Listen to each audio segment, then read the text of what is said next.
de apresentação, né, pessoal? Bem, deixaram o pior orador para o final. Geralmente o pessoal já quer ir embora.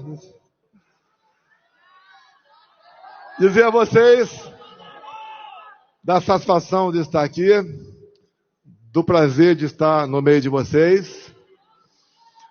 É o caminho mais doloroso e mais difícil. Mas tenho certeza que escolhemos o lado certo. Agora há pouco, assistindo o Nicolas falar, ele falou de pequenas mudanças, grandes transformações. Eu me lembrei, porque eu já tive insucesso na vida também. Eu me lembrei quando eu prestei concurso para ser sargento da aeronáutica, né, especialista, e fui reprovado. Depois, em 73, eu prestei 2 concursos, para a Academia em Resende e para o ITA também. E no ITA, ô Tarcísio, você que passou no IME, eu fui um desastre em física. Se esperasse mais um ano, talvez fosse aprovado. Mas por coincidência, ô Nicolas, se eu tivesse sido aprovado para o ITA, eu poderia estar em Alcântara, naquele acidente, onde 21 pessoas morreram. Poderia estar lá.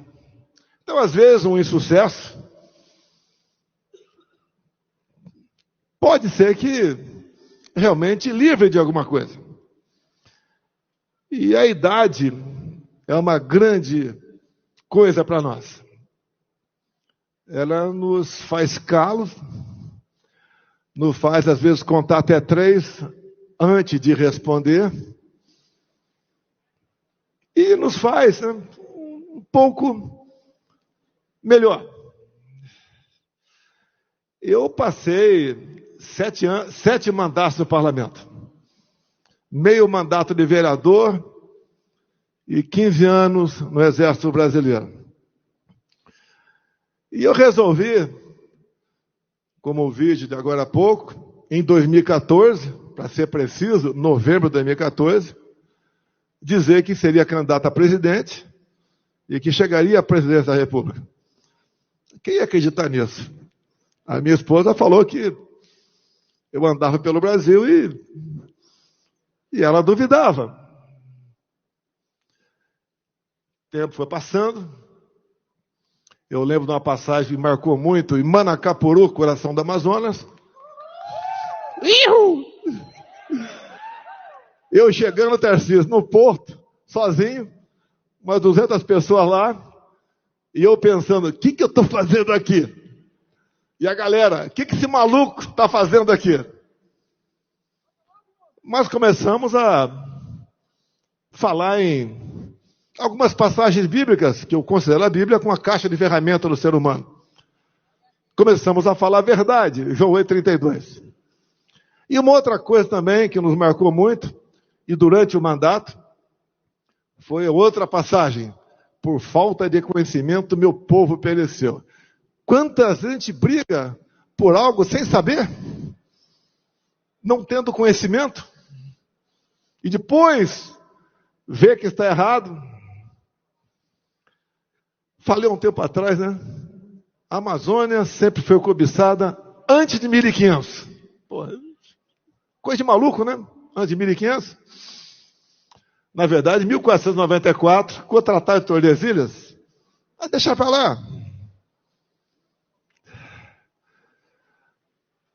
Depois, eu lembro de uma passagem que marcou a minha vida, em 1970. Eu estava em Eldorado Paulista, morava lá, quando o Lamarca passou por lá.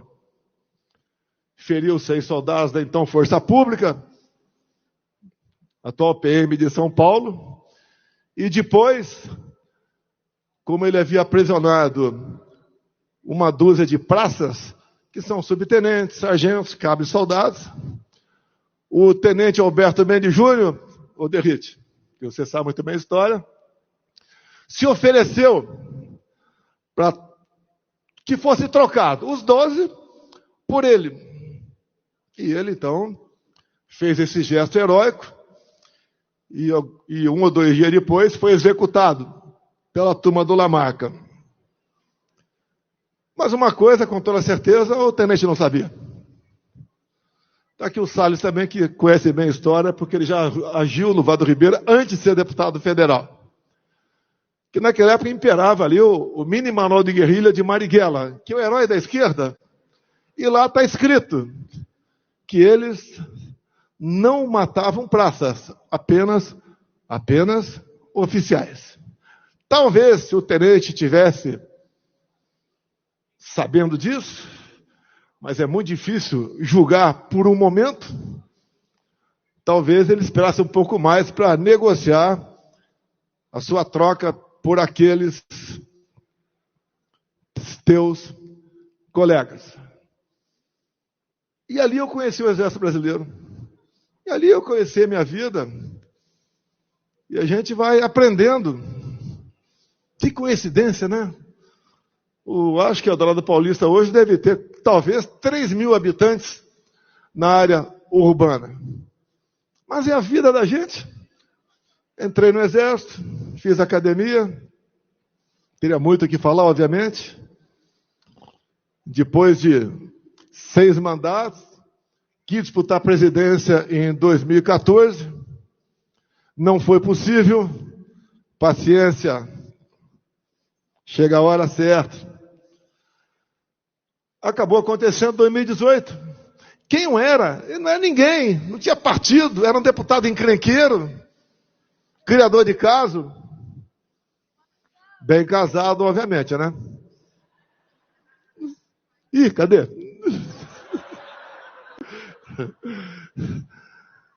Teve no meio do caminho a facada. Imagine se a facada tivesse tido sucesso. Como Zé Disseu disse em vídeo, tivemos o insucesso da facada. Ele disse. Imagine se esse cara que está na economia agora fosse presidente. As coisas acontecem. Vamos lá. Vem a eleição. Eu teria uma história fantástica para contar para vocês. Bem levar 1 hora. E eu gostaria de um dia, né? Pela grande rede de televisão, ao vivo, falar algumas horas com eles, para nós mostrarmos o que é o Brasil. Porque a gente tem informação, a gente passa por lá. A vida nos fornece uma história. Chegamos. E daí, eu cheguei e só tinha o Paulo Guedes. Montar o ministério não é convidar quem é competente. A pessoa que é competente aceitar ser ministro. E fomos montando o ministério. Está aqui o Salles. Quando me mostraram a foto dele com aquele óculos, né, de playboy, eu falei, não, esse cara não está com nada, não vai dar certo. Pode ter certeza, pela sua coragem, pela sua dedicação.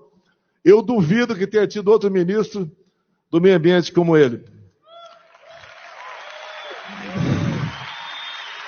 O Tarcísio também. Foi a 5ª pessoa que me apresentaram. Olhei para a cara do Tarcísio, aquela cara de brabo, né? Cara de poucos amigos. E eu não conhecia o Tarcísio. Ele me conhecia. Porque ele fez academia, né? Militar, igual eu fiz. Fez o IME, depois prestou concurso. Tinha 2 vagas para a Câmara, estava lá. E daí quando ele falou de quem ele era, rapidamente, vamos lá. Olha a surpresa. Quem era Tarcísio, antes de eu conversar com ele? Era um excepcional engenheiro. Para a vida pública, com todo respeito, Tarcísio, você não era conhecido. Foi para lá, fez um trabalho fantástico. Falou alguma coisa aqui do que ele fez. Eu fui o único presidente que tinha teto de gasto. Tanto é que quando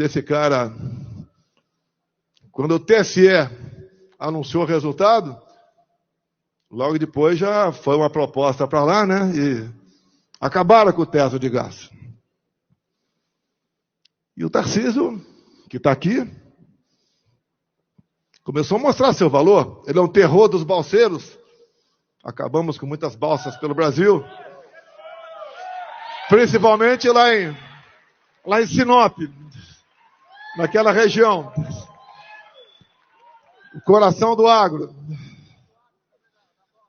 Entre tantas e tantas outras coisas, BR-163, etc, etc, etc, portos, aeroportos. Eu lembro que, em 22, eu convidei o Tarcísio para vir candidato a governador. Ele falou, poxa, eu sou carioca e torcedor do Flamengo. Conheci esse defeito dele nesse momento. O que eu falei para ele? Você é uma pessoa que tem uma história, inteligente, ninguém nega isso aí. Eu queria ter metade da inteligência que ele tem, mas eu só escolhi ministro mais inteligente do que eu, o que não foi difícil.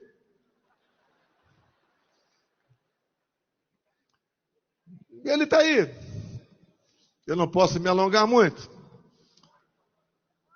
Tem aqui também o Jorge Seife. Quem me apresentou o Jorge Seife foi o pai dele. Um dos raros nomes que eu indiquei para ministro. Um dos raros. A Tereza Cristina aceitou. Foi um sucesso na pesca. Tanta coisa feita. Tantos ralos fechados da corrupção, que até permitiu, obviamente, um V0 para ele vir candidato ao Senado por aqui. Até botei um apelido dele bastante carinhoso. Tilápia. Pegou? Eu trato, pela idade, como se fosse um filho meu. Tem mais algum ministro aqui, ex-ministro? Gilson, tá aí? Aqui o Gilson, do turismo, também fez a diferença. Bem, o que a gente pode dizer para vocês? Eu não levo o jeito do teu dom da palavra, por vezes sou um pouco grosso, só um pouquinho grosso, tá? Até quando alguns falavam que, pô, o cara fala palavrão, é grosso. Você está procurando um marido ou um presidente? Até parece que o marido daquela pessoa não fala palavrão em casa. Na pandemia, talvez eu tenha sido o único chefe de Estado que falou que não ia tomar, e não tomei. Porque eu li a bula. Muitos falavam, olha, você vai ter problemas. Mas nós compramos mais de 500 milhões de doses. Toma quem quer. O pessoal que não lê bula de nada, né? Tinha que ter lido a bula das vacinas. Mas vamos para lá. A verdade vai vindo à tona. A gente ligava para a África subsaariana. Por que não está morrendo o pessoal aí, já que o DH dessa região é lá embaixo? Mas tudo bem, deixa para lá. Por falta de conhecimento, meu povo pereceu. Bem, o Brasil tinha tudo para quebrar, com a pandemia e com a guerra lá fora. Aconteceu o contrário, dada a equipe que tinha do nosso lado. A economia voltou em V, tivemos superávit, o Tarcísio falou muita coisa aqui, teria tantas outras para falar também. E aconteceu aquilo final de 22. Só o presídio comemorou. E o sistema, que tem nome e sobrenome. Mas vamos considerar a página virada. Vamos ver o futuro, olhar para frente. Me tornar inelegível porque me encontrei com embaixadores. Eu não me encontrei com traficantes no Morro do Alemão.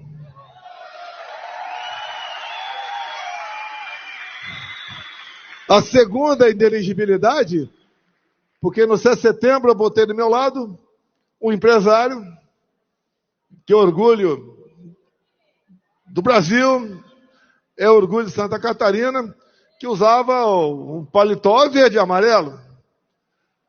Então, porque eu botei esse empresário do meu lado, inelegível, eu não botei do meu lado a dama do tráfico. Mas vamos lá. A gente acredita em transformações, em mudanças. A gente sabe onde está o erro. A gente sabe quem não quer o bem do Brasil. E vocês também sabem. Tentaram por várias vezes nos censurar. Isso daqui representa a liberdade para nós. Quem fez minha campanha em 18 foi meu filho Carlos Bolsonaro, com o telefone na mão.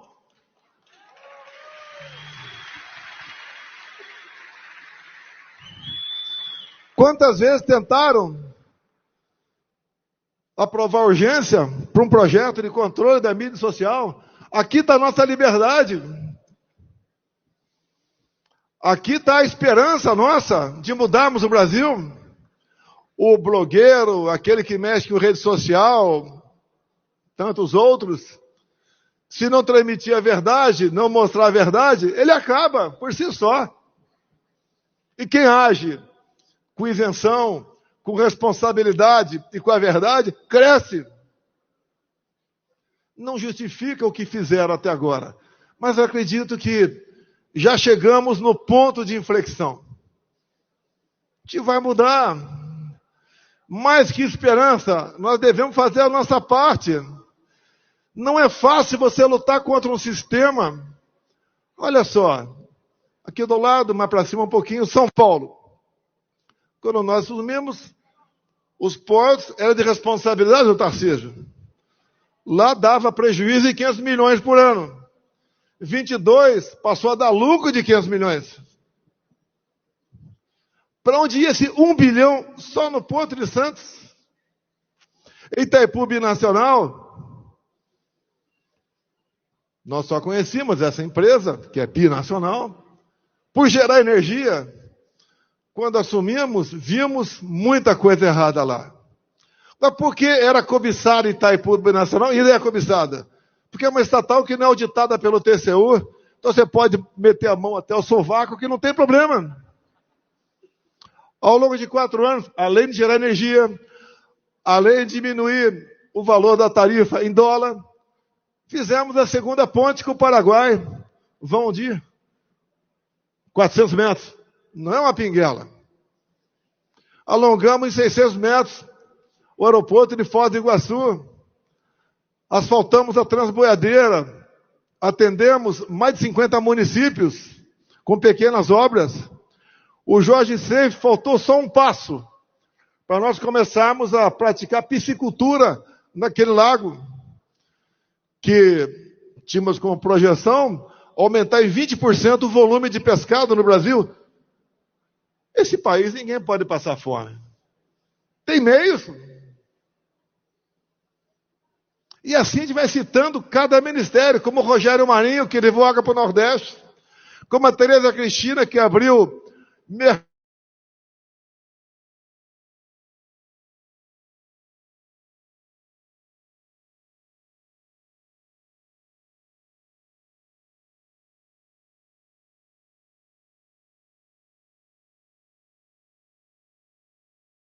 de Putin.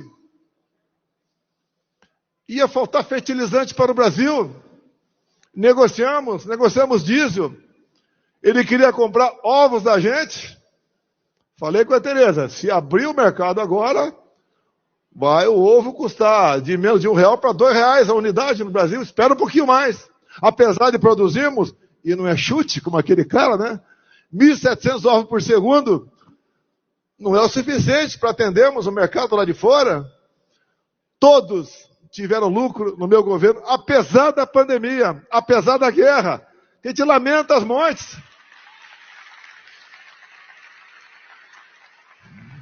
Vocês lembram do fica em casa, a economia te vê depois? De fome também se morre. Vocês lembram da competência do Pedro da Caixa, junto com outros ministros, para, em menos de 30 dias, pagar o auxílio emergencial para 68 milhões de pessoas? Gastavam por mês 50 bilhões de reais. Rio Grande do Sul aqui. A população equivale a 5% do total do Brasil.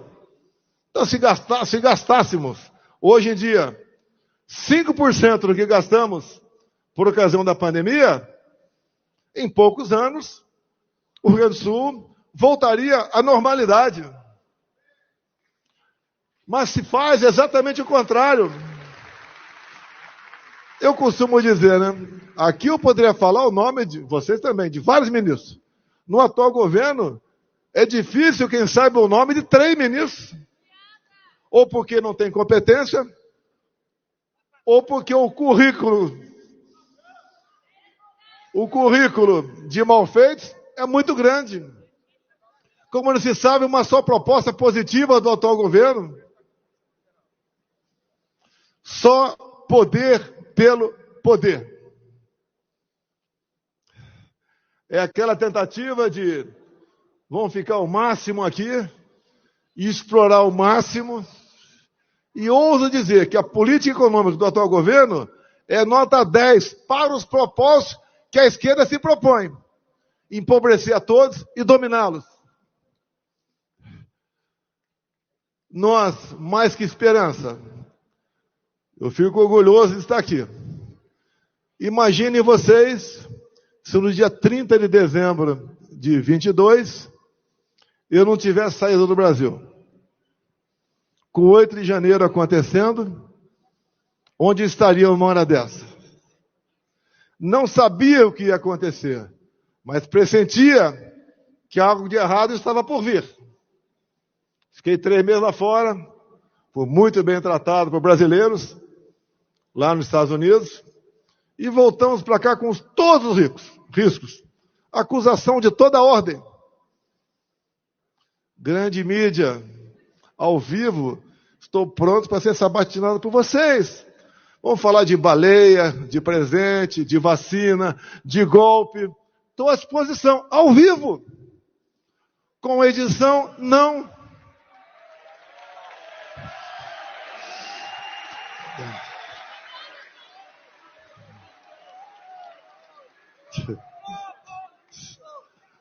Olha, não tem satisfação maior do que aquele de servir, de poder ajudar o próximo. Quem era Jair Bolsonaro? Daquela foto ali com meu pai, aquela coisa rara, uma fotografia, em 1960. Chegar onde chegou. É um sinal que todos nós podemos chegar onde sonhamos ou onde o destino reserva um lugar para nós. Eu duvido que o Tarcísio pensasse um dia ser governador. Demonstra que, com seus atos, você pode falar agora, 1 ano e meio, que é um tremendo gestor. Algo que São Paulo nunca teve.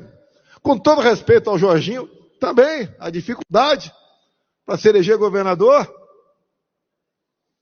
Quando ele falou aqui que preservamos 11 milhões de empregos, porque o projeto do Pronamp é dele, não é meu. Não foi do meu governo.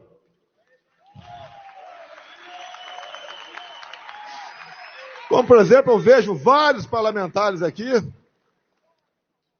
outros não são parlamentares, mas que eu conheço, que tem um grande futuro pela frente. Como disse a dona Michele, né?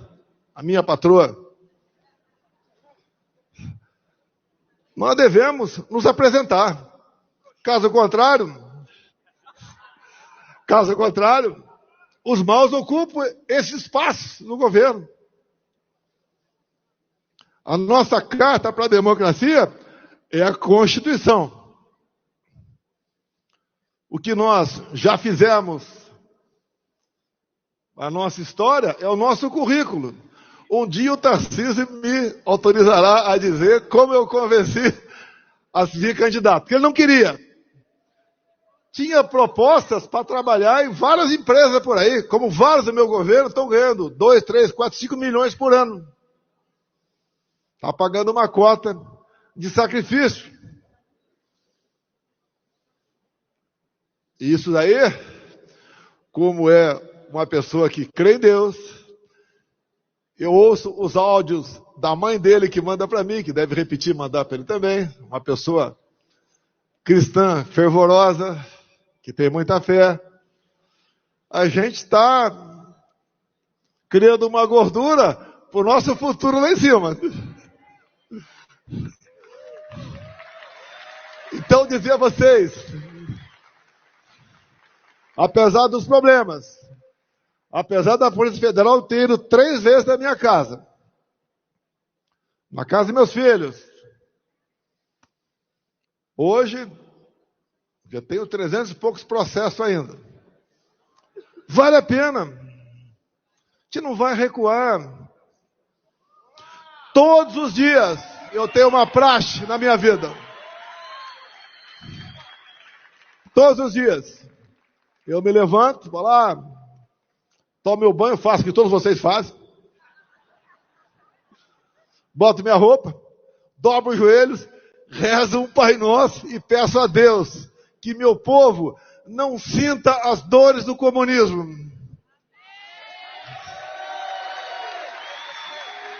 Quando eu estava no leito de morte, eu pedi a Deus que minha filha, à época, com 8 anos, não ficasse órfã. Fui atendido. Como agora eu fiz um pequeno texto de 14 ou 15 pequenos itens sobre o caso Adélio, sobre o delegado que investigou o caso Adélio, o dono do inquérito. Esse mesmo delegado que nada apurou, porque não quis apurar, foi prestigiado, é diretor de inteligência da PF. E agora, um dos advogados sofre uma ação da Polícia Federal, tem apreendido um Porsche, um avião e congelado 200 milhões de reais. Esse advogado, que no dia 7 de setembro de 2018, foi a Juiz de Fora para atender o Adélio por questão humanitária, descobrir um advogado samaritano.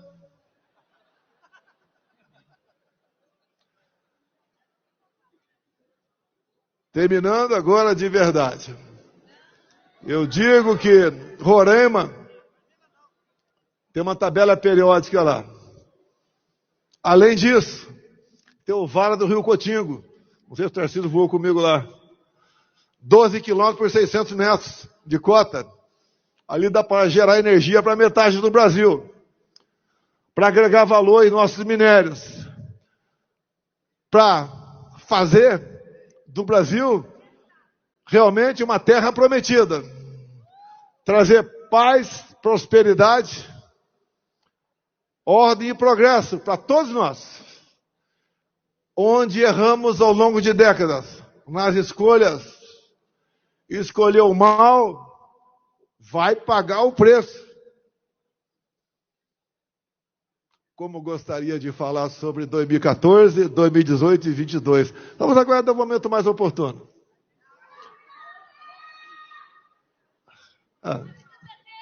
Quem sabe até, né? A gente fale brevemente, ao vivo, com alguma grande rede de televisão aí. Mas vamos lá. Pessoal, o futuro está nas mãos de cada um de nós. Apesar de eu ser Messias, eu não sou salvador da pátria. Eu salvei a dona Michele, segunda filha dela. Nós temos tudo para ser uma grande nação. A Europa, o Parlamento Europeu deu uma guinada forte à direita. Está o Milei, que deve chegar hoje à noite aí. Está a Meloni na Itália. Está as novas eleições na França. Se Deus quiser, ao Bukele, El Salvador. Se Deus quiser, Trump, em novembro. Nunca o mal venceu o bem. E não vai ser dessa vez. Não é para o meu bem, não. Ser presidente, se você não tiver muita força de vontade, muita coragem, você faz o que os outros sempre fizeram. Dá para mudar, tem jeito, boas pessoas ao seu lado, um povo que cada vez mais aprende, tem informação, tem instrução, tem liberdade de imprensa, um povo que deve servir de norte para nós políticos. Nunca um político pode ser mais do que um povo. E ambição só se for para se mudar e mudar o destino do seu país. Não ambição pelo poder. Isso é péssimo. Quem quer o poder, pelo poder. Temos eleições esse ano. Votem com a razão e não com o coração ou emoção. Porque se nós tivermos, porque a composição do TSE já mudou, tivemos uma grande bancada em 26, pode ter certeza que a gente faz pelo parlamento, não pela canetada, uma história melhor para todos nós. Muito obrigado a todos vocês.